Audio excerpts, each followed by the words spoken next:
Okay, Jessica has more books to share with us.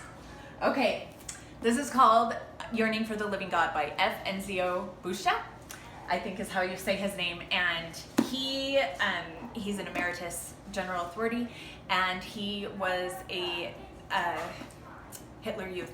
And it tells his story, but it's very interesting how freedom affects, or the lack of freedom affects people's willingness to come to God and to accept religion. Another Jennifer A. Nielsen. This isn't a historical fiction. This is kind of a fantasy type story, but it's called The Scourge, and it's about how government can manipulate the people and how it's really important to watch that. And so it's a really interesting way to read that with kids and teach them those things. Obviously, I get all my books it has a $2 price tag on it. Uncle Tom's Cabin is a classic, and such a beautiful and heart-wrenching story about slavery and freedom and what people are willing to do to be free. We have the 5,000 Year Leap.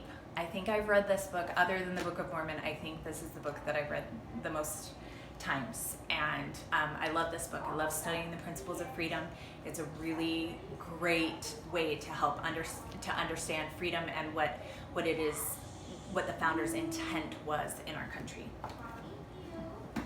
Along with that, we have David Barton wrote Original Intent, and his main goal really is to help us understand our Christian roots and help us to know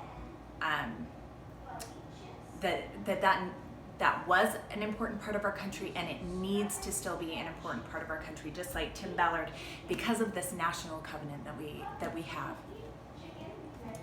And finally, this is a very short book, and it's called The Proper Rule of Government, and it is written by Ezra Taft Benson, and it talks about the proper rule of government, and it lays things out very, very clearly.